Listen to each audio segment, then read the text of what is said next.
사람은 누구든지 유산이라는 것을 남기고자 하는 본능이 있습니다. 자, 여러분들 한번 생각해 보십시오. 과연 여러분들에게는 자녀들에게 무엇을 남기셨고 또 무엇을 남기기를 원하십니까? 국민일보에 올라온 기사 중에 하나를 소개해 드릴까 합니다. 미국 프리스턴대 설교학 교수인 블랙 우드 교수님은 그리스도인이 남겨야 할 3가지 유산이 있다 그랬습니다. 자, 첫 번째는 뭐냐? 바로 좋은 기억입니다. 아이들이 어렸을 때 가정에서 좋은 기억을 가질 수 있도록 해줘야 된다라는 것입니다. 그런 긍정적인 기억이 있으면 그들이 죄악 가운데에서도 벗어날 수 있는 그런 힘을 얻는다고 합니다.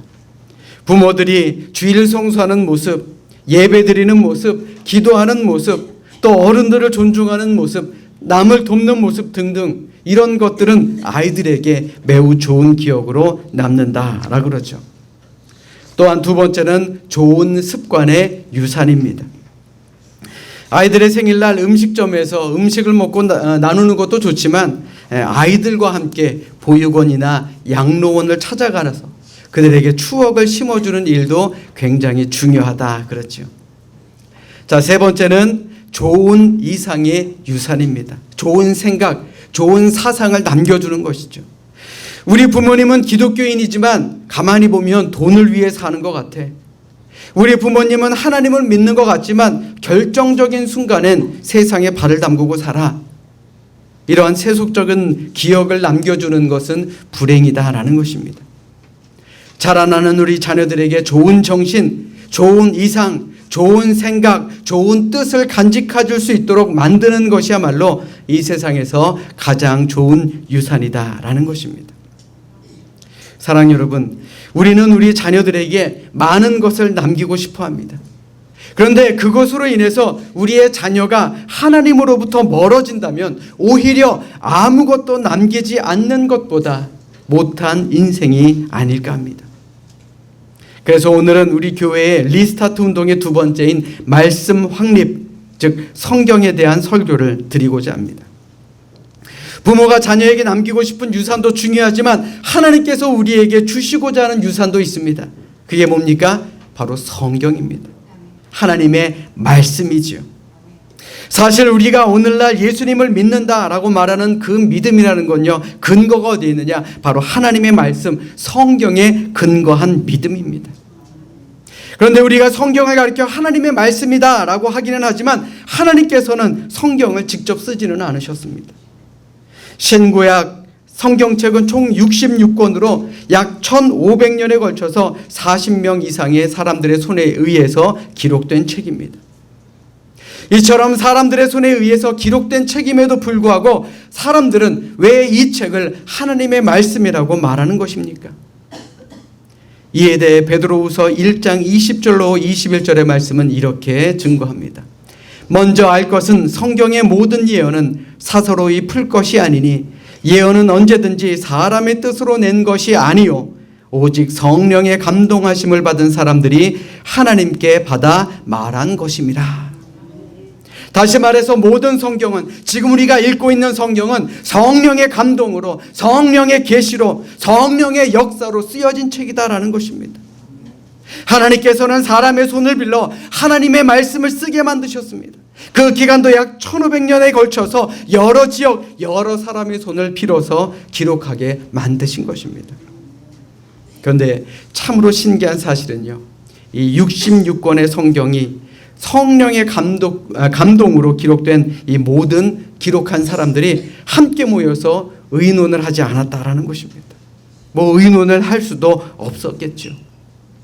그럼에도 불구하고 이 66권의 성경은 1500년에 걸쳐서 다양한 사람들의 손을 거쳐 다양한 나라와 다양한 역사 속에서 기록되어 있지만 성령의 감동과 계시를 받아 기록되었기 때문에 처음부터 끝까지 완벽한 통일성을 가지고 있는 책이다라는 것입니다. 사실 여러 사람의 손에 의해서 쓰여지고 그것이 하나로 묶이면 통일성을 갖기가 어렵습니다. 그런데 성경은 그렇지가 않다라는 것이죠. 하나님께서 사람들에게 그 마음의 변화를 주시고 그 마음의 감동을 주셔서 쓴 것이 바로 하나님의 말씀 성경이다라는 것입니다. 그러면 하나님께서 오늘을 사는 우리에게 성경을 주신 이유가 무엇입니까? 요한복음 20장 31절의 말씀해 보시면 오직 이것을 기록함은 너희로 예수께서 하나님의 아들 그리스도이심을 믿게 하려 하며 또 너희로 믿고 그 이름을 힘입어 생명을 얻게 하려 함이니라 라고 말씀하고 있습니다. 우리 따라서 합니다. 생명을 얻게 하려 함이니라. 자, 하나님께서 우리에게 성경책을 왜 주셨습니까? 말씀을 왜 주셨습니까? 우리로 하여금 생명을 얻게 하려고. 그것은 한마디로 말하면 구원이라고 표현할 수 있는 것입니다. 다시 말해서 사람들에게 구원을 얻게 하기 위해서 하나님께서는 성령의 감동을 받아 성경을 기록하셨다라는 것입니다. 그래서 성경을 우리가 자세히 들여다보면 구약 창세기부터 시작해서 신약 요한계시록까지 이 성경의 관심은 오직 인간 구원과 구원받은 사람들의 바른 삶에 있고 또 구원과 바른 삶에 관한 완벽한 교과서, 이것이 바로 성경이다라는 것입니다. 아멘. 아멘. 아멘.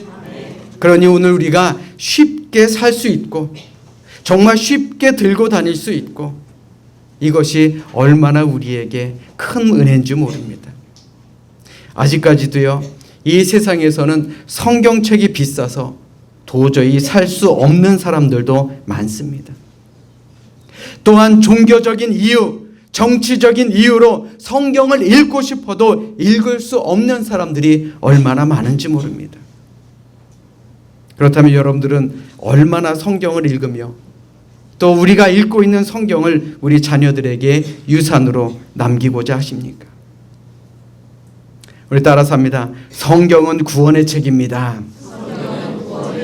다시 한번요. 성경은 구원의 책입니다. 2014년 10월 나우뉴스에 올라온 기사를 여러분들에게 소개해 드릴까 합니다. 제목은 총 맞은 경찰, 성경책 덕분에 살았어요. 기사는 이러합니다. 작은 성경책이 기적을 낳았다. 정복을 입고 근무하던 경찰관이 총격 테러를 당했지만 성경책 덕분에 목숨을 건졌다. 아르헨티나 차코주의 마차가이라는 곳에서 벌어진 사건이다. 사진을 잠깐 보시면 성경책에 총알이 꽂혀 있죠. 야간 순찰 중이던 경찰관 펠리페 레보요는 속도를 늦추고 다가서는 자동차를 발견했다. 경찰에 접근한 자동차에는 얼굴을 확인하기 힘든 2명의 남자가 타고 있었다. 그런 자동차를 이상하게 쳐다보는 경찰을 향해 조수석에 타고 있던 남자가 총을 꺼내 방아쇠를 당겼다. 갑작스럽게 공격을 당한 경찰은 총을 꺼내 응사했다. 총격전 끝에 자동차는 도주했지만 총을 맞은 경찰은 병원으로 옮겨졌다. 하지만 경찰은 멀쩡했다. 생명의 은인은 경찰이 앞주머니에 넣고 다니던 포켓 성경책이었다. 경찰에 따르면 총격전이 벌어지기 전 괴한은 자동차에 다가선 경찰에게 2발의 총을 발포했다 그럽니다. 한 발은 빗나갔는데 다른 한 발은 경찰의 왼쪽 가슴을 때렸습니다. 그런데 그가 총상을 입었지만 그가 살아날 수 있었던 것은 바로 가슴에 있었던 성경책이었다라는 것입니다. 총탄이 성경책을 파고들다 그의 가슴 피부 앞에서 멈췄다라는 것이죠. 그래서 가벼운 상처만 입은 경찰은 치료를 받고 그날로 퇴원했다라는 기사였습니다. 성경은요, 때로는 이러한 기적을 만들어 주기도 합니다. 물론 우리가 이런 기적을 바라고 일부러 총에 맞을 필요는 없습니다. 그런데 아무튼 세상에는요, 믿기지 않는 일들도 많다라는 것이죠.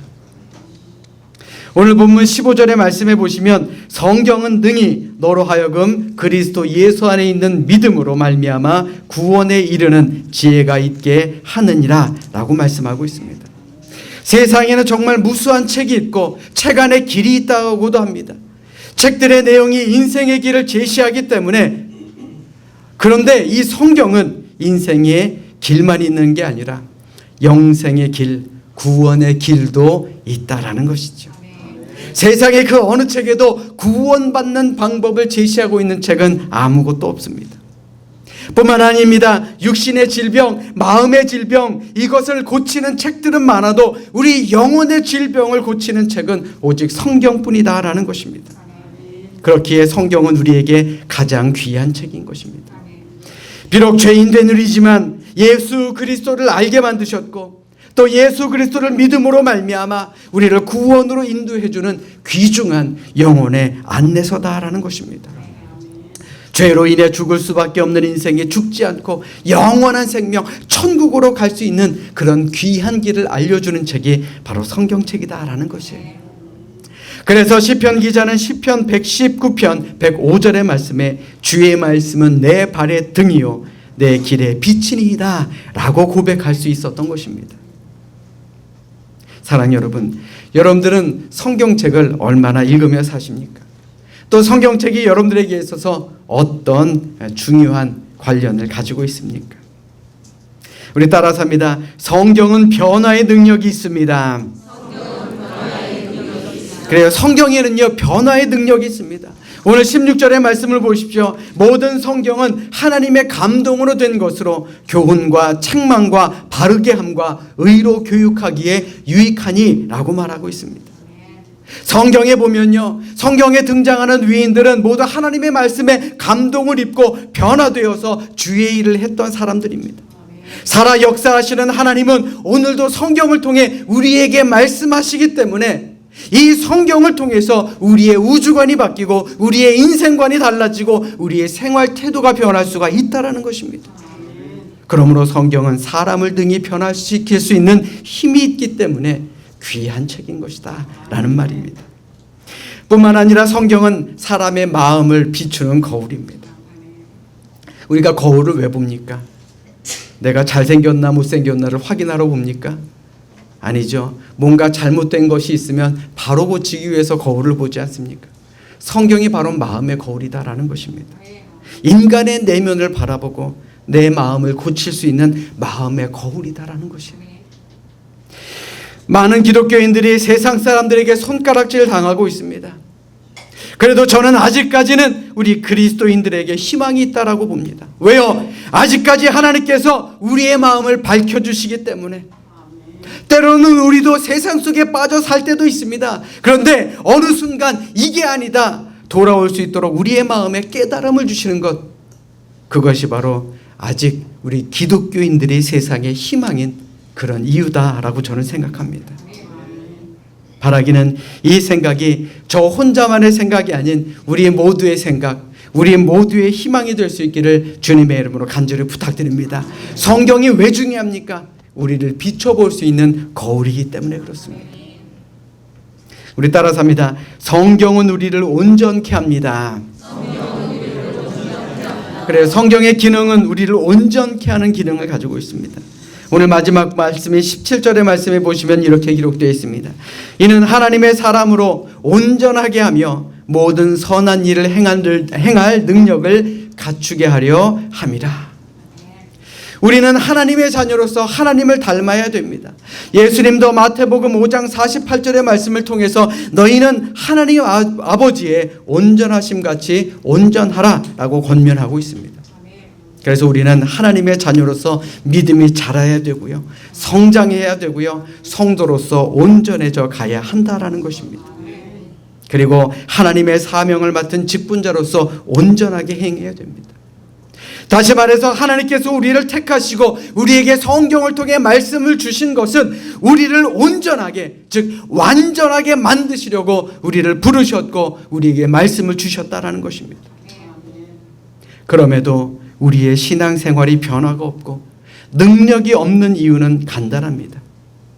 우리가 하나님의 말씀을 믿지 않고 읽지 않고 행하지 않기 때문입니다. 잘 들으세요. 하나님의 말씀을 정말 하나님의 말씀으로 믿고 받아들이는 것이 중요합니다. 하나님의 말씀에는 하나님의 능력이 역사하기 때문에 그 말씀에 가는 곳마다 하나님의 능력, 하나님의 역사가 기적적으로 나타나고 능력이 역사하는 것입니다. 믿으시면 아멘. 아멘. 감리교회 창시자 웨슬리 목사님은 성경에 대해 이렇게 고백합니다. 나는 한 권의 책, 즉 성경의 사람이 되고 싶다. 그는 이렇게 고백합니다. 성경은 피로할 때 나의 침상이 되었고 어두울 때 성경은 나의 불빛이 되었다. 배고플 때 성경은 나의 양식이 되었고 두려울 때 성경은 나의 무기가 되었다. 일할 때의 성경은 나의 연장이 되었고 찬양할 때 성경은 나의 악기가 되었다.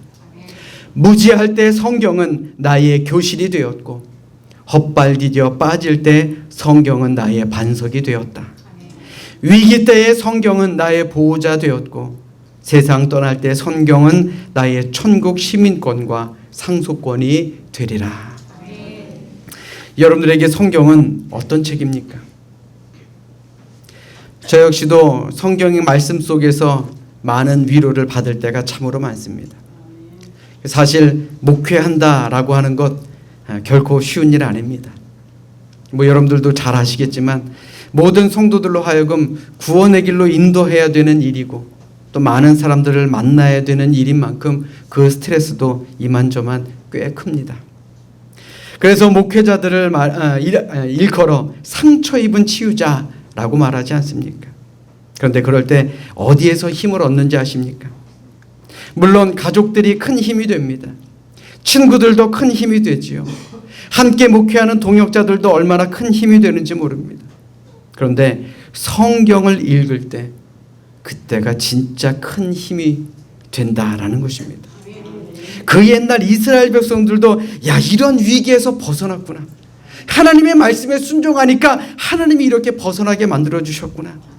하나님이 말씀을 통해서 오늘 위기에 빠져 있는 나에게도 이렇게 힘을 주시는구나. 반대로 죄에 빠져 있을 때도 말씀을 통해 가르침을 주십니다. 다시 돌아올 수 있도록 길을 열어주시고 맞이해 주시는구나. 이런 믿음이 있으니 힘을 얻을 수 있는 것 아니겠습니까? 사랑 여러분, 저뿐만 아니라 이곳에 있는 우리 모두도 말씀을 통해 가르치시고 깨닫게 하시고 바른 길로 인도하시고 구원의 길로 인도하시는 하나님의 은혜를 누릴 수 있기를 주님의 이름으로 간절히 축원합니다. 오늘도 하나님께서는 말씀을 통해 우리가 늘 읽고 있는 이 성경의 말씀을 통해 우리의 삶을 변화시켜 주십니다. 바로 하나님의 백성, 천국 백성으로 변화시켜 주신다라는 것입니다. 아멘. 아멘. 자, 우리 옆에 있는 분들 한번 바라보십시오. 우리 모두 천국 같이 갈 사람들 아닙니까? 힘이 되십니까?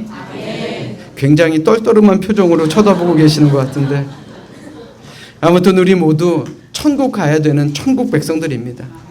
말씀을 통해 은혜 받으시고 또 말씀을 통해 하나님을 만나시고 그 안에서 큰 위로와 능력을 받아 누리는 우리 모두가 되시기를 주님의 이름으로 간절히 부탁드립니다.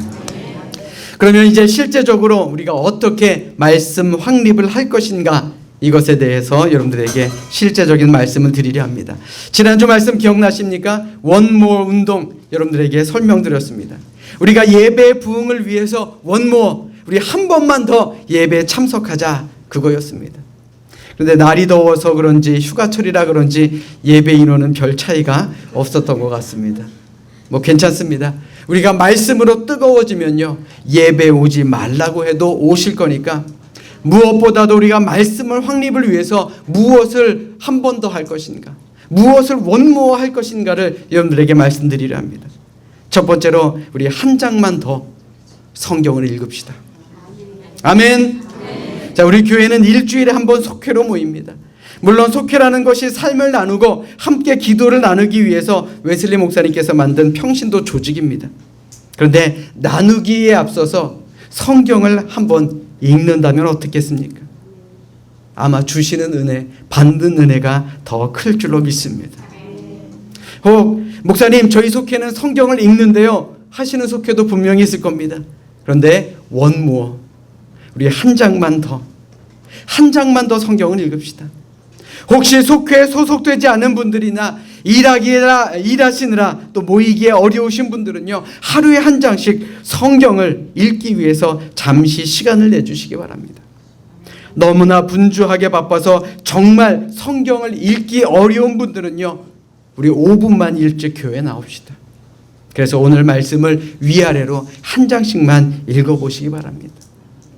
설마 그것도 못하시겠다 하는 분들은 안 계시겠죠. 요즘엔 핸드폰에 어플이 얼마나 잘 나와 있는지 모릅니다. 성경을 다운받아서 읽는 것뿐만 아니라 기계가 알아서 읽어주더라고요. 여러분들 여자분들 화장하실 때 요거 틀어놓고 성경 들으면서 화장하시면 화장도 더 잘 될 겁니다. 아멘. 사실 성경을 읽는다는 것은요, 시간과의 싸움이 아닙니다. 시간이 없어서 성경을 못 읽습니다. 거짓말입니다. 자기와의 싸움입니다. 자기와의 싸움에서 이길 수 있는 우리 모두가 될 수 있기를 주님의 이름으로 간절히 부탁드립니다. 예레미야 23장 29절 말씀에 여호와의 말씀이니라 내 말이 불같지 아니하냐 바위를 쳐서 부스러뜨리는 방망이 같지 아니하냐 라고 말씀하고 있습니다. 우리가 왜 성경을 읽을 때 심령이 뜨거워집니까? 성경 자체가 예레미야 선지자 말처럼 불같은 말씀이기 때문에 그렇습니다. 사랑하는 여러분, 우리의 심령이 뜨거워지길 원하십니까? 뜨거운 믿음의 사람이 되기를 원하십니까? 그러면 성경을 읽으십시오. 마음에 근심 걱정이 있으십니까? 성경을 통해 위로받으시기 바랍니다. 우리의 심령이 뜨거워지면 믿음 생활에 재미가 납니다. 봉사하는 것이 행복해집니다. 미워했던 사람까지도 사랑하게 됩니다. 성경을 읽을 때 성경 속에 계시는 예수님을 우리가 만날 수가 있는 것입니다. 아멘. 아멘. 복받는 사람의 특징이 뭐라 하였습니까? 시편 1편의 말씀에 보시면 오직 여호와의 율법을 즐거워하여 그의 율법을 주야로 묵상하는도다 라고 말씀하고 있습니다. 주야로 묵상하시기 바랍니다. 우리 스스로에게 한번 물어보십시오. 여러분들 믿음 생활 몇 년 되셨습니까? 한번 계산해 보세요. 그런데 얼마나 성경 읽기에 최선을 다하셨습니까? 2독, 3독, 4독, 5독은커녕 1독조차 못하고 있는 것은 아닙니까? 믿음의 연수가 긴 만큼 성경도 많이 읽었어야 되는 것 아닙니까? 곧장 성경을 읽는데 최선을 다하는 우리 모두가 되시기를 주님의 이름으로 부탁드립니다. 성경을 읽고요, 우리 심령이 뜨거워져서 열심히 하나님을 섬기는 그런 복된 믿음의 성도님들이 되시기를 주님의 이름으로 축원합니다. 자, 둘째로 한 번만 더 말씀을 들읍시다. 엠마오로 가는 두 제자들에게 예수님께서 먼저 하신 것이 무엇입니까? 그들에게 나타나셔서 내가 예수다, 내가 부활한 예수다 라고 말씀하지 않으셨습니다. 무엇을 하셨습니까? 성경을 풀어주셨습니다. 성경을 풀어서 그들에게 이해시켜 주셨습니다. 그들에게 설교를 하셨다라는 얘기죠. 그런데 어떤 일이 생깁니까? 성경을 풀어주셨을 때에 듣고 있던 두 제자의 심령이 뜨거워지기 시작했다라는 것입니다. 오늘 사는 우리도 마찬가지입니다. 뜨거워지기 원하십니까? 다시 한번 믿음이 불타오르기를 원하십니까? 그렇다면 말씀을 들어야 됩니다. 성경을 듣기 원하십니까? 모이기에 힘쓰시길 바랍니다. 예배 시간에 빠지지 마시기 바랍니다. 말씀을 읽는 새벽 기도회에 함께 모여서 말씀 읽고 기도해야 됩니다. 주일 오전 예배, 오후 예배, 수요 예배, 금요 심야 예배 최선을 다해 모여야 됩니다. 원모 한 번만 더 모여서 말씀 듣기에 최선을 다하시기를 주님의 이름으로 부탁드립니다. 왜요? 설교는 성경을 풀어주는 일이기 때문에 그렇습니다. 따라서 설교를 통해서 주님의 음성을 듣는 귀가 열릴 수 있기를 주님의 이름으로 부탁드립니다. 성경을 들을 때마다, 말씀을 들을 때마다 우리의 마음이 뜨거워져야 됩니다. 심령이 간절해져야 됩니다. 왜요? 하나님의 말씀이 내게 임하는 시간이기 때문에 그렇습니다. 초대교회가 왜 부흥을 했습니까? 시설이 좋아서요? 아닙니다. 좋은 프로그램이 있어서요? 아닙니다. 모이기에 힘썼고 함께 신앙을 나눌 수 있었기 때문에 부흥하지 않았습니까? 말씀을 나누고 기도를 나눴기 때문에 그들이 부흥한 것 아닙니까? 우리 교회도 그렇듯 부흥하는 교회가 될 수 있기를 주님의 이름으로 간절히 부탁드립니다. 마지막으로요, 한 번만 더 말씀을 전합시다. 부활하신 예수님을 만난 제자들이 했던 일이 무엇입니까? 너나 할 것 없이 다른 제자들에게 가서 예수님의 부활의 소식을 알렸습니다. 예수님의 부활을 처음으로 본 마리아에서부터 엠마오로 가던 제자들도 마찬가지였습니다. 다메섹으로 가던 사울이 예수님을 만난 후에 변화를 받아 예수님을 전하는 정말 좋은 사도가 되지 않았습니까? 한마디로 예수님을 만난 후 그들 모두는 자기 마음속 혼자만 담아두지 않았다라는 것입니다. 누구를 만나든 부활하신 예수님을 전하며 살았다라는 것이죠. 오늘을 사는 우리도 마찬가지입니다. 말씀을 통해 뜨거움을 느꼈습니까? 그렇다면 전하시기 바랍니다. 말씀을 통해 마음의 상처를 치유받았습니까? 그랬다면 전해야죠. 원무어 한 명만이라도 더, 한 명이라도 더 내가 만난 하나님, 말씀 속에서 느꼈던 예수님의 사랑을 한 명이라도 더 전하며 살아야 되지 않겠습니까? 이것이 전도 아닙니까? 사랑 여러분, 심령이 뜨거워지기를 원하십니까? 성경을 읽으십시다.